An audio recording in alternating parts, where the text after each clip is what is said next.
Hello, and welcome back to Nerd News. Today we have rumors that Horizon Zero Dawn is going to be getting a PS5 remake, and Bleach has been completely removed from almost every streaming service just ahead of its new anime coming literally in a few days.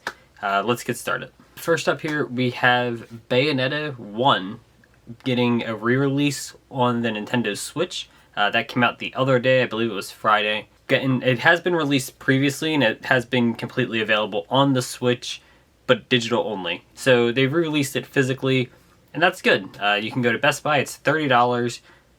That's a bargain, honestly. Bayonetta 3 is just around the corner, so if you haven't had a chance, I definitely suggest playing 1 and 2.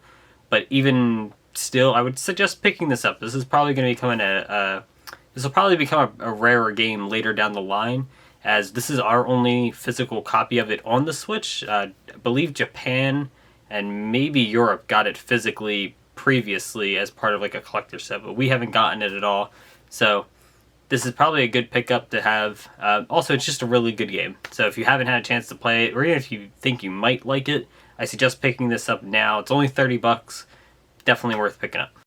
Next up, we have Horizon Zero Dawn being remade for the PS5. And this is weird because it's already playable on the PS5. It's a PS4 game. So not only is it backwards compatible with the PlayStation 5, but also there's an upgrade patch that makes it, I think, 4K 60 frames or something along those lines. So it already looks really, really good on the PlayStation. There's really not a good reason to remaster it or to remake it, honestly. I don't know. I don't see the point of this remake, and I know people are going to draw comparisons to The Last of Us, which I very much bought like an idiot. But in that case, at least the game was a PS3 game. Yes, it got remastered to the PS4, but that was just a remaster. They took the PS3 game and just cleaned it up and put it on the PS4. And then completely remade it for the PS5, new assets and everything. So that's a little bit different. Not to say that it justifies needing a remake. I personally don't think The Last of Us needed a remake. The PS4 version is perfectly fine and plays perfectly fine on the PlayStation 5. There's no reason that wasn't good enough. I don't think it needed a remake right now. However, at least there is a stretch of an argument like, it doesn't need it, but fine. Whereas with Horizon, there's no argument for Horizon. That game does not need a remake. It's perfectly fine. There's no reason you can't just go out and play the PS4 version. And even then, the PS5 patch just kind of does everything you would want it to do for the PS4 version. I'm not seeing it. I see no reason for this remake. This more than anything sounds like a complete waste of money, at least in my opinion. There's so many games that Sony could be remaking, remastering, whatever. This is like literally the bottom of my list. This is right down there with like a remaster of Returnal. Like it's just completely unnecessary. I don't know what they're thinking with this one. This is kind of dumb, but rumor is that it will be getting a remake for the PlayStation 5. And the last time we had a rumor this stupid, we got The Last of Us Part 1. In other gaming news, this is a mobile game, but close enough. Duel Links has officially added brains to the series that it encompasses, and that's pretty cool because that introduces link monsters to YuGiOh Duel Links. And I've been playing it personally, and I'm loving it. I'm really not a huge fan of Duel Links, but I do really, really like Salamangreat, and Salamangreat being available now is wonderful. Big news for this is that at this point, it's pretty much caught up with the TCG. Duel Links is now just TCG Lite. There's not really a lot of differences. It kind of has been that way for a while, but there was always something missing. A summoning mechanic, or mostly a summoning mechanic. There's a lot of summoning mechanics missing for a long time. They took them forever to add synchros, and then they added Xyz, Pendulums, and Link pretty quickly, to be honest. But it took a while to get the synchro, and then we started getting some other stuff. So at this point, we've got everything. We're up to Links. Now it's just a weakened version of the TCG, so if you like Duel Links now, I suggest picking up the TCG. It's basically the same thing. If you like Duel Links, go play Master Duel. It's the same game, just the power ceiling is higher. I suggest checking it out if you like Duel Links, or if you haven't played in a while, or if you like Master Duel and you've never tried Duel Links, or if you just like Yu-Gi-Oh and you haven't played in a long time, it's definitely worth checking out. And now, before we get into the new Yu-Gi-Oh cards that have been announced, let's talk about the OTS leaks. OTS 20. So, apparently OTS 20's Ultimate Rares got leaked. I don't know how real this is. I don't have the picture of it. We know about Ghost Reaper Winter Cherries being the Ultimate Rare. That's the one they've announced. Apparently the other two are going to be Sky Striker Ace Ray and Aluber. To be honest, I don't see this being the OTS pack. Mostly because Ray is kind of dated now. Like, if they were going to do a Sky Striker Ace Ray Ultimate Rare, I feel like it would have happened when Sky Striker was completely meta relevant. At best, Sky Striker's like a rogue deck now. I know it won a YCS not that long ago, but it was kind of off the back of Mystic Mind. If you ban Mystic Mind, that deck's just not playable. So that was just a vehicle for Mystic Mind to win an OTS, or to win a YCS. It's not really a great deck right now. It's kind of just hasn't been in a while. I don't think that Ray is a good Ultimate Rare choice, but maybe I'm wrong. Maybe they just picked a bad Ultimate Rare choice. I mean, Ray will sell, so maybe it's not a bad Ultimate Rare choice. I just don't think it's worthwhile putting an Ultimate Rare right now. Maybe if the deck was doing better, but it's whatever. Aluber, on the other hand, is kind of what makes me think, this could be real. They highlight Mirror Jade in the article for OTS 20, which Mirror Jade, Aluber, they go hand in hand. But also, Aluber follows the line with Ecclesia and Albaz, so Aluber would be next in line. And even more than that, Aluber's good. Like, he's a really good card, a really popular card. I could definitely see Aluber getting an Ultimate Rare. So that's what kind of makes me think that this could be real. Even if the image itself isn't real, I think it could be the case that Aluber gets an Ultimate Rare. In fact, I've been holding off on buying my own Alubers simply because I think it's going to get an Ultimate Rare. And I really like the card, so I kind of want the Ultimate Rare. Hopefully they release what's going to be in the OTS soon, mostly because it comes out in like 2 weeks or something, and we don't know anything, I think, besides the Winter Cherries. We'll see how it goes. It's not looking like a great OTS pack right now, so those other two Ultimate Rares really have to save it. I do think Aluber would be a saving point as an Ultimate Rare, though. And next we have a ton of new Yu-Gi-Oh cards that have been announced over the last couple of days following the weekend. Sword Soul, Dragon of the Abyss, level 8, 3029, Fire Worm effect. Cannot be normal summons. Must be special summoned by a worm monster's effect. You can only use the first and second effect of this card's name once per turn each. Hard once per turn on each effect. Cool. If a monster is banished by card effect, you can special summon this card from your graveyard if it was there when the monster was banished, or hand, even if not, pretty standard, but banish it when it leaves the field. Cool, brings itself right out, not really hard to do. If this card is special summoned, you can target one card in the field zone and one card your opponent controls or in their graveyard and banish them. That's pretty cool. You banish your field spell. It doesn't even have to be your field spell. You can target one card in the field zone. You can banish your opponent's field spell and then banish a card they control. That's pretty good. If it has to be your own field spell, that's still really good, but this seems like a good card. I like this one. The artwork on it is sick. I don't remember who this is exactly, but it's the Sword Soul Synchro dude, I believe, but that's really cool. I'm liking this one. Bisted Baldrake, Dark Dragon, effect level 6, 25, 2000.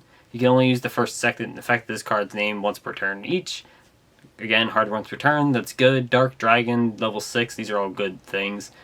You can target one light or dark monster in either graveyard, banish it, and if you do, special summon this card from your hand. It's a quick effect if your opponent controls a monster. That is crazy good, but I'm pretty sure that's on all the Bisted monsters, but that's still such a powerful effect. Banish one of your a light or dark in either graveyard and special summon this card. On a quick effect. That's cool. If your opponent special summons a Ritual, Fusion, Synchro, Exceeds, and or Link, you can tribute one other light or dark monster, then target one of those summoned monsters, banish it. That's really good. Your opponent's basically, if they summon from the extra deck, although it doesn't have to be from the extra, if they summon an extra deck monster, you can tribute a light or dark you control and banish it. That's pretty strong.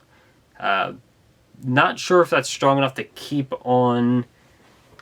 I don't know. This is really weird because like I kind of would want to put this up as like an end board piece, but also if you're like in a mirror match, just summoning this on your turn 0 and just having it to banish when they try to go to the extra deck is really strong. I like both of these cards so far. I don't know. We got an Ice Jade monster. Ice Jade Synchro. Water Aqua effect. Level 10, 3015, requires a water tuner and a non-tuner. You can only use the first and second effect of this card's name once per turn each, so again, hard once per turn on each effect. 1. Quick effect. You can make face-up monsters you control unable to be destroyed or banished by your opponent's card effects for the rest of this turn. Then, if this effect was activated in response to the activation of an opponent's card or effect, you can banish all cards with that name on their field and in their graveyard. That's really cool. If you chain this to your opponent trying to destroy something, so you chain it to protect something, you just get to banish all the copies they have on their field and graveyard. That's pretty neat. I don't think it really is going to banish more than like one card at a time, but it's still a cool effect. If this card is banished by an opponent's effect while this card is in your graveyard, you can special summon this card. Again, that's pretty cool. If your opponent banishes this card from your graveyard, you just get to special summon it. I don't know why your opponent would banish this specifically, but I guess that's neat. And next we have Great Ice Jade Manifestation. Normal spell.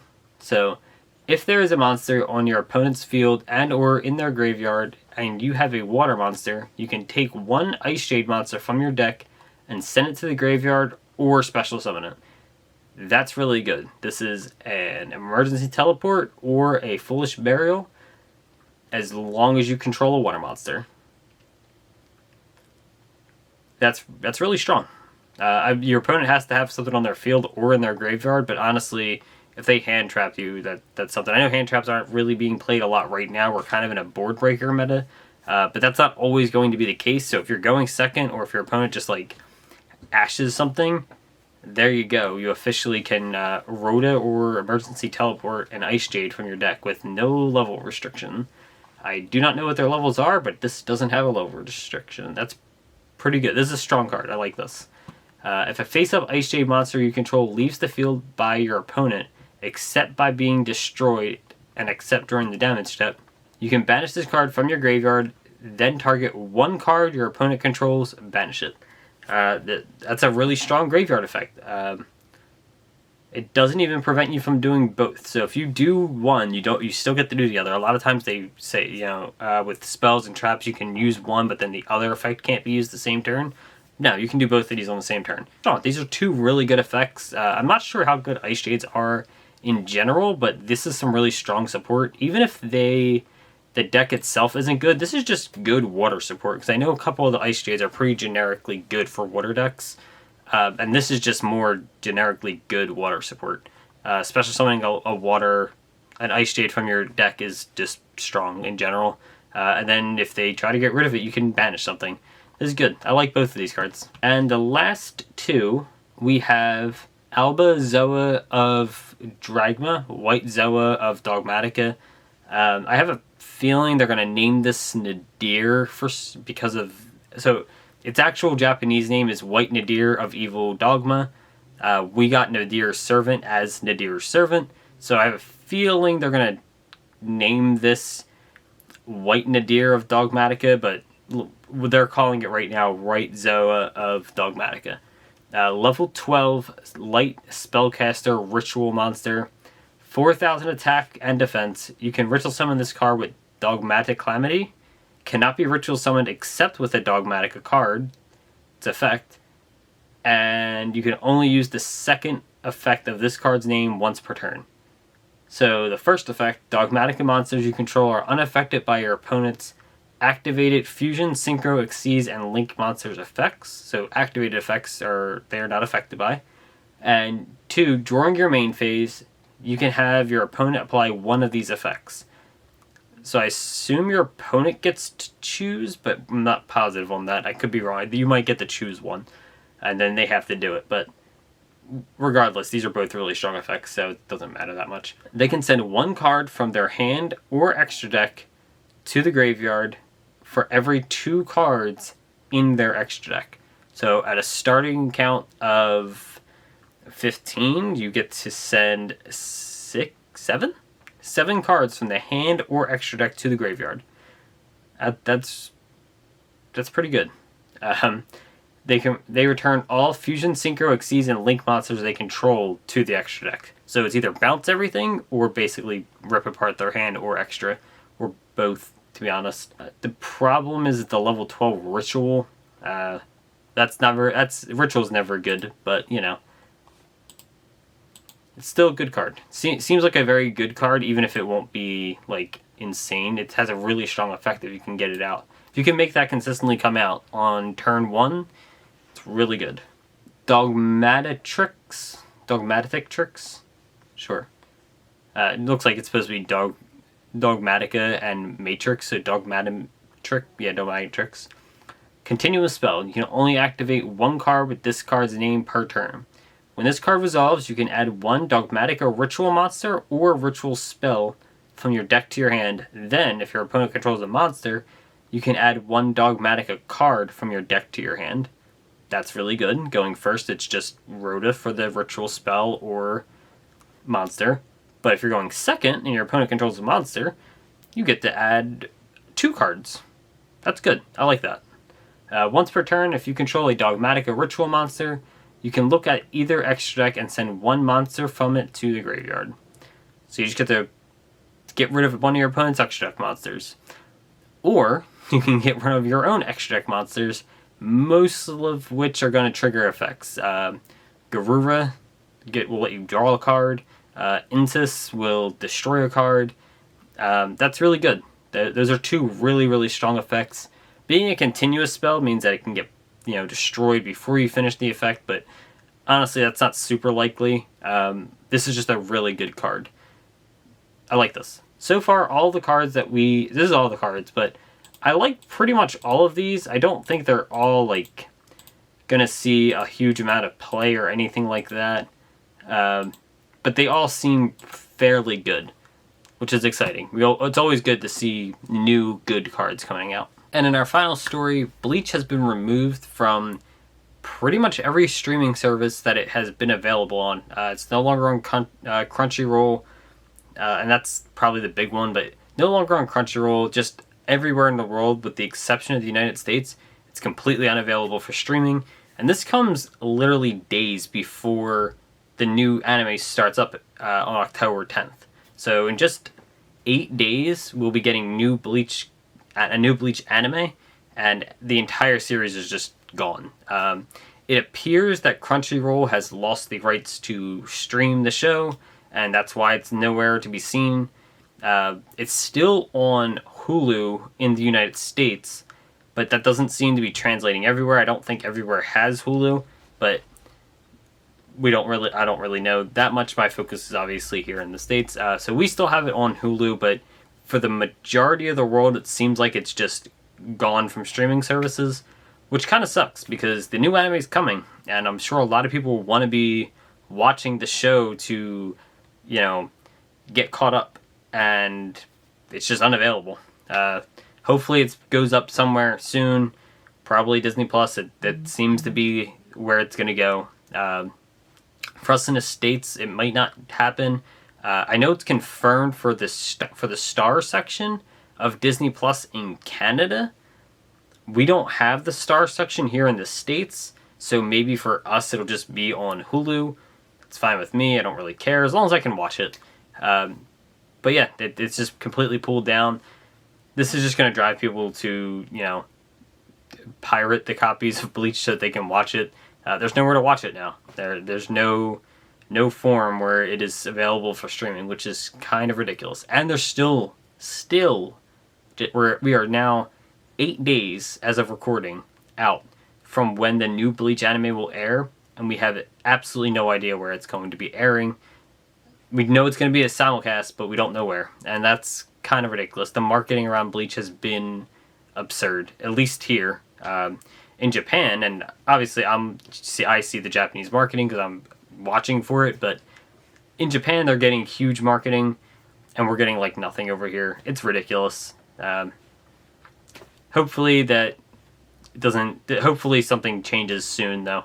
Would really like to know where they're going to be streaming this show at. That's all for today. Thanks for watching. Don't forget, like, subscribe, comment, that kind of stuff. Let me know if you have been trying to catch up on Bleach and if this impacts your ability to catch up on Bleach. I personally rewatched the series a month or two ago and loved it. It still holds up. It's so good. Cannot wait for the anime to come back. So, thanks for watching, and I'll see you tomorrow.